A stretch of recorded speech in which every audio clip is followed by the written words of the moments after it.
In this demo, we will briefly explore the sample data processing application that we're going to use throughout the remainder of this course. The exercise files for this course include the sample data processing application. A before and after state for each module is included so that you can quickly catch up should you get lost along the way.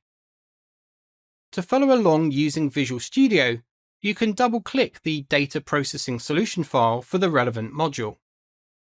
You can also use other editors to work with the project and the C# files. The solution includes several projects. Initially, we'll focus on the data processing project, which is a .NET 6 console application using C#. We'll explore the files and the code as we progress through the course.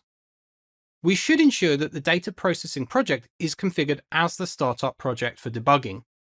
The startup project is identified using bold text in the Solution Explorer. If the project is not marked in bold, we can right-click on the project and choose Set as Startup Project from the menu to configure this. The project includes a source data folder which contains several sample data files in text format, and these are the ones that our application must be designed to process.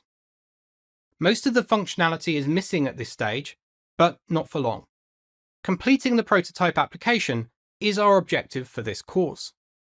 The program.cs file in this console application uses top-level statements which were introduced in C#9. This compiler feature allows us to write our application code directly into the file without needing to define a program class or a main method. Instead, any statements at the top of this file represent the entry point for the application. Most of the existing code in this file is infrastructure, and it's not essential to understand everything that's happening here. I've commented the code quite heavily to aid in understanding it. We'll focus on the relevant portions as we progress through the course. Let me provide a short tour of the highlights. This code block sets up an event registration that fires when the user presses Ctrl+C, and it simply ensures that we shut down somewhat gracefully. Inside this try block, logging is configured using the Microsoft.extensions.logging library. This enables us to log information as the application executes. The logging library is configured to write its output to the console.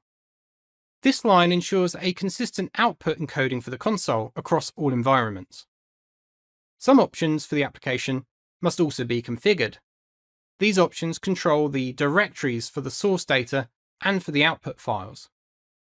The Processing Options class also stores a collection of 0 or more output writers, and these may be used to write the processed data to several destinations. Before we move on, let's double check that we can launch the application. When I click on the Start Debug Target button on the toolbar, or press F5, the solution is built and the startup project is executed for debugging, loading a Visual Studio command prompt. Currently, this starting point implementation displays a message, but nothing else happens. Right, now that we're familiar with the main structure of the application, and we know how to start it and configure our terminal, we're ready to move on to the next module and learn about working with strings.